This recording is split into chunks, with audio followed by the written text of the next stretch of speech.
وكنز لا تخاف عليه لصا خفيف الحمل يوجد حيث كنت.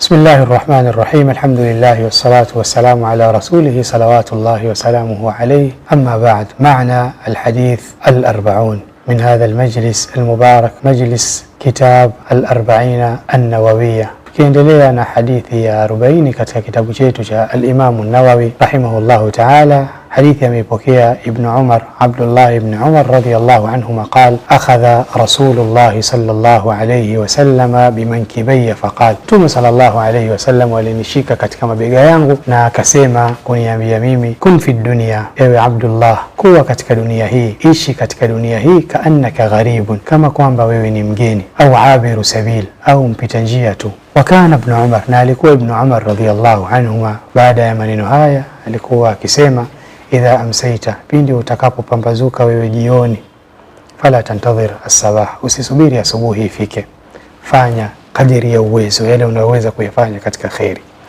Wa idha asbahta, na pindi utakapopambazukiwa na asubuhi, fala tantadhir al-masa, usingoje ikufike jioni.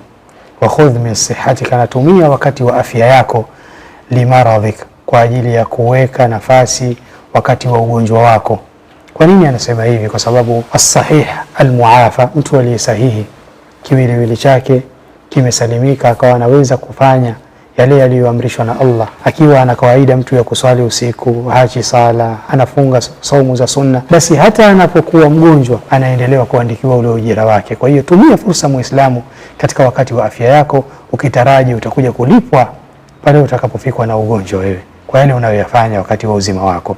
Lakini wa min hayatika limautik, na tumia uhai wako kwa ajili ya kujiandalia maisha baada ya kufa kwako. Watazawadu fa inna khaira zadi taqwa, nachukua zawadi katika maisha yako, na hakuna zawadi bora kama zawadi ya ucha Mungu. Rawahu al-Bukhari, hadithi hii imepokelewa na Imam al-Bukhari. Nas'alullah subhanahu wa ta'ala al-afiyah was-salama. Tunamwomba Allah tuthibitishe na atupe istiqama katika dini, tuweze kuyafanya yale yenye kuridhiwa na yeye Allah subhanahu wa ta'ala, na tuweze kuepuka yale anayoyachukia Allah subhanahu wa ta'ala. Wa bihadha naktafi, wa sallallahu wa sallam ala nabiyyina Muhammadin wa ala alihi wa sahbihi wa sallam, walhamdulillahi rabbil alamin.